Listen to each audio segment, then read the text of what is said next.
Assalamualaikum warahmatullahi wabarakatuh. Selamat berjumpa kembali ya para pejuang cuan dan pejuang sangkutors. Bagaimana nih keadaan kalian semua? Semoga kalian dalam keadaan sehat semua dan saya doakan sukses semua ya buat kalian. Amin. Mantap jiwa ya. Dan tetap kan ya buat kalian semua yang mungkin hari ini dalam kondisi kurang enak badan, semoga kalian kasih diberi kesembuhan ya. Amin. Mantap. Oke. Di sini kalau kita lihat teman-teman ya dari segi market cap berada di area 2,7 triliun dolar. Ada persentase kenaikan sekitar 3,91%. Sedangkan kalau kita lihat bersama-sama dari indeks parameter altcoinnya itu berada di area 16 per 100. Semoga saja dia bisa menyentuh kembali di ranah 50, 60, 70 dan sampai di area 85 teman-teman, di mana itu adalah parameter indeks yang kita nantikan ya.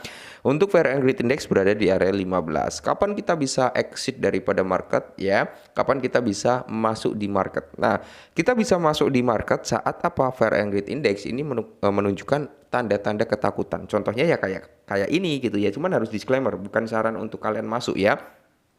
Tapi ya disclaimer lagi. Nah, masuknya adalah gini, saat orang-orang lain itu merasa ketakutan untuk masuk, ya waktunya kita untuk masuk teman-teman ya. Nanti kalau udah menyentuh di area orange, kuning, nah kuning ini kita bisa lakukan taking profit secara bertahap.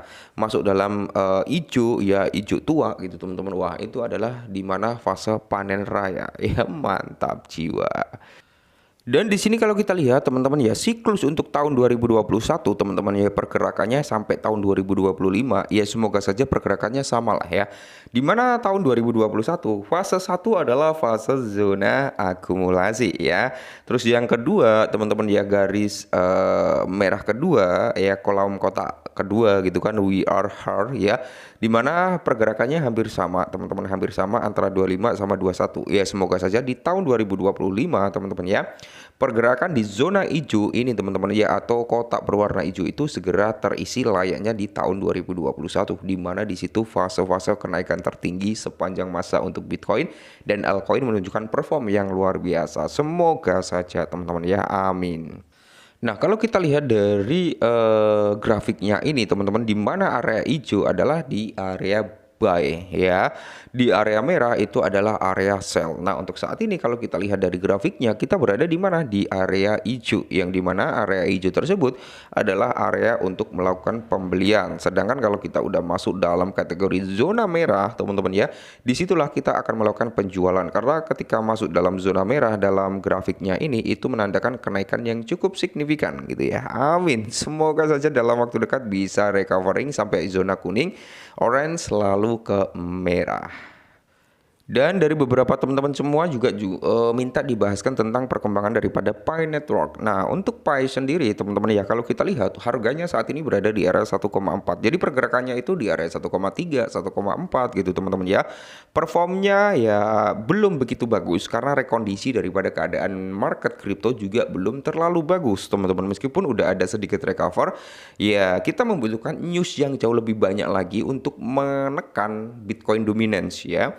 Kalau ada news yang bisa menekan Bitcoin dominance, di sini saya kira teman-teman ya, price daripada Bitcoin bisa sedikit recover dan saya kira Pi Network juga bakal bisa recover kembali teman-teman ya, mengingat kita juga menunggu gitu kan announcement daripada Binance, apakah Binance itu akan ngumumin untuk melakukan pencatatan atau pelistingan daripada Pi Network, karena dari hasil votingnya seharusnya Pi bisa masuk ke dalam platformnya Binance gitu teman-teman ya, amin. Semoga saja segera terrealisasi, karena semakin banyak exchange yang melisting itu akan semakin positif bagi kinerja harga di masa depan ya. Dari segi volume, market cap, pasti akan ada perubahan saat market-market mulai melisting daripada Pi Network ya.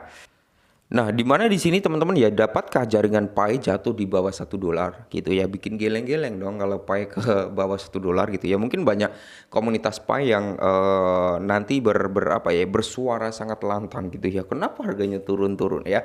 Sebenarnya kalau harga turun, teman-teman ya, kita juga bisa melihat dari kinerja prospek altcoin. Apakah altcoin mengalami penurunan atau hanya Pi Network aja ya?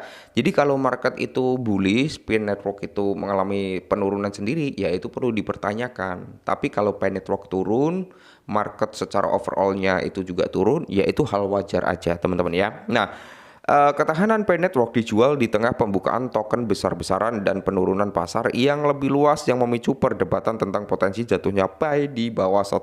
Nah, mungkin hal ini teman-teman dipicu karena akan ada unlock token ya pada tanggal 17 nanti teman-teman ya. Nah, di mana kalau kita lihat bersama-sama, Pi Network bertahan di dekat garis datar hari ini di area 1,4. Oke, meskipun menjadi aksi jual besar-besaran di pasar kripto yang lebih luas, namun banyak investor yang tetap menunggu mengingat token yang akan segera dibuka yang dapat memicu jatuhnya Pi Coin di masa mendatang. Meskipun demikian, para ahli tetap optimis terutama dengan antisipasi yang melonjak atas potensi pencatatan di Binance gitu teman-teman ya. Oke, mungkin banyak orang yang menunggu sistem unlock tersebut dibuka pada tanggal 17 Maret ya awalnya sampai tanggal 22 atau 21 ya. Itu nanti akan dibuka secara bertahap sampai tanggal 21 atau 22 ya aku lupa teman-teman. Ya intinya di area itulah ya. Nah, banyak orang yang menunggu kejatuhan harga daripada Pi Network ya. Kenapa? Karena mungkin mereka ingin beli dengan harga murah gitu teman-teman ya, ingin beli dengan harga murah.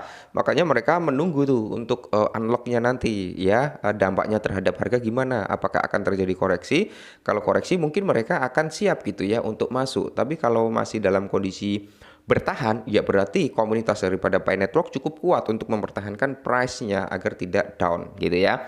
Sedangkan di sini native bullish-nya adalah para komunitas Pi Network sedang menunggu ya potensi pencatatannya di Binance gitu teman-teman ya. Secara logika votingnya kan menang 86%. Oke, seharusnya dia bisa listing dong. Nah, harga jaringan Pi berikutnya sekilas. Nilai Pi Network hari ini turun sekitar 1,15% dan di perdagangan di area 138 dan ya saat video ini dibuat udah berada di area 1,4 kembali.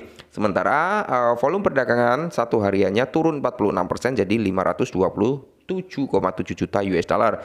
Nah, di mana kalau kita lihat bersama-sama teman-teman ya, mengapa resiko Pi Coin semakin turun? Oke, risiko ya. Pi Network telah menjadi perbincangan hangat akhir-akhir ini dengan semakin banyaknya pengguna yang terlibat dengan proyek tersebut. Selain itu, perusahaan real estate ternama Zito Realty atau LLC telah mulai menerima Pi sebagai opsi pembayaran yang semakin memperkuat kepercayaan. Nah, udah masuk dalam sektor pembayaran nih, tepatnya di sistem RWA gitu kan, real estate-nya teman-teman ya. Namun terlepas dari perkembangan positif ini, para pelaku pasar tetap berada di pinggir lapangan karena pembukaan token besar udah di depan mata ya. Di mana rata-rata pembukaan token harian sekarang mencapai di area 9,5 miliar Pi atau senilai 18,11 juta per hari teman-teman ya.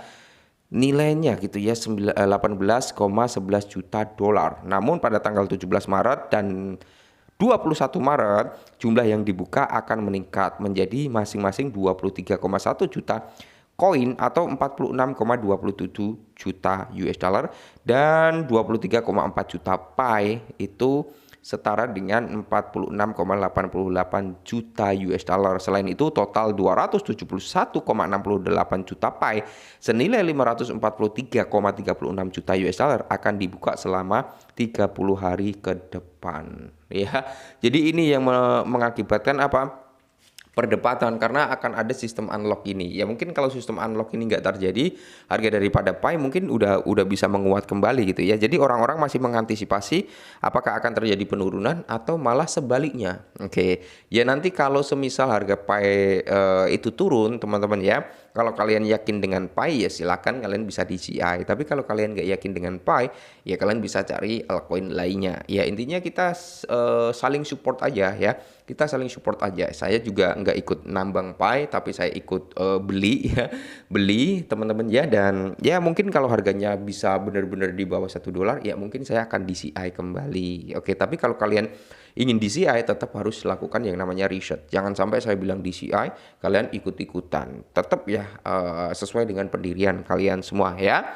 Semoga saja harga Pi Network nggak dropping, malah pumping. Harapannya seperti itu ya. Tetap semangat ya komunitas Pi ya. Semoga saja apa yang menjadi incaran kalian, harga kalian semoga bisa terrealisasi dalam waktu dekat. Amin. Tetap semangat dan salam.